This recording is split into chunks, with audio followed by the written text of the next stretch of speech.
हरेक नेपालीको भान्सामा पाइने लसुनका राम्रा पक्ष त छँदैछन्, तर के तपाईहरुलाई थाहा छ कस्ता व्यक्तिहरूले लसुन खान हुँदैन? अमृत मानेर हामीले लसुनको सेवन त गरिरहेका हुन्छौं, तर कस्तो अवस्थामा अमृत विषमा परिणत हुन्छ त?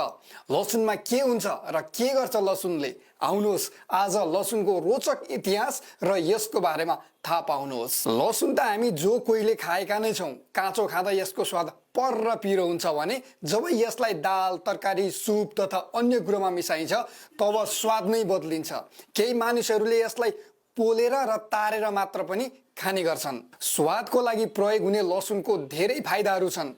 लसुनलाई संस्कृतमा रसोन भनिन्छ किनभने धरतीमा हुने छ रस, पिरो, तितो, नुनिलो, टर्रो, अमिलो, गुलियो मध्ये लसुनमा 5 रस हुन्छ। रस उन अर्थात एक रस कम भएकाले यसलाई रसोन भनिएको हो। यही 6 रस मध्ये लसुनमा अमिलो रस मात्र हुँदैन। आयुर्वेदमा लसुनलाई दुखाइ कम गर्ने द्रव्यको वर्गमा राखिएको छ। लसुनको प्रयोग प्राचीन कालदेखि नै हुँदै आएको पाइन्छ। चीन र इजिप्टमा हजारौं वर्ष अघिदेखि लसुनको उपयोग हुँदै आएको इतिहास छ। ईसापूर्व 1325 मा लासलाई सुरक्षित राख्ने हेतुले मिस्रका सम्राट तुतानखेमानको चिहानमा लसुन राखिएको थियो। मान्छेको मृत्युपछि जब अर्को लोकमा पुग्छन् उनलाई रोग व्याधिले नसताओस् भनेर मिस्रका बासिन्दाहरूले मृत्युपछि चिहानमा लसुन राख्ने चलन थियो। औषधिको रूपमा प्रयोग गर्नलाई लामो यात्रामा निस्किने सिपाहीहरूले पनि लसुन बोक्ने गर्थे। ईसापूर्व 6औं शताब्दीमा लसुनले चीन र भारतमा प्रवेश पाइसकेको इतिहासमा उल्लेख छ। त्यसबेला यसलाई उपचारका लागि मात्र प्रयोग गरिन्थ्यो। त्यसपछि क्रमशः लसुनको प्रयोग उपचारमा मात्र नभएर दैनिक जीवनमा हुन थाल्यो। पौराणिक कथामा पनि लसुनको महत्त्व उल्लेख गरिएको छ। भगवान इन्द्रसँग अमृत खोसेर पृथ्वीमा ल्याउँदा खसेका अमृतको थोपाबाट लसुनको उत्पत्ति भएको हो भनेर पौराणिक कथामा समेटिएको छ। मेडिकल रिसर्च अनुसार काँचो लसुनमा मुख्यतः एलिसिन भन्ने कम्पाउन्ड पाइन्छ जसमा एन्टिब्याक्टेरियल, जीवाणुनाशक र एन्टिफंगल, ढुसीनाशक गुण हुन्छ।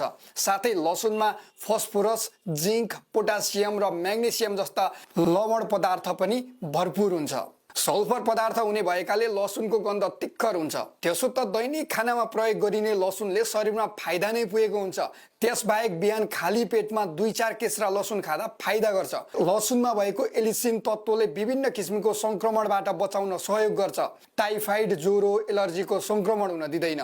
शरीरमा हुने दुखाइ कम गर्न पनि लसुन प्रयोग गरिन्छ। सुन्निएको वा दुखेको ठाउँमा लसुन राखेर तताएको तेलले मालिस गर्न सकिन्छ। काँचो लसुनमा एन्टिअक्सिडेन्ट सल्फाहाइड्रिल तत्त्व पाइन्छ जसले शरीरबाट विषाक्त पदार्थ बाहिर निकाल्न मद्दत गर्छ।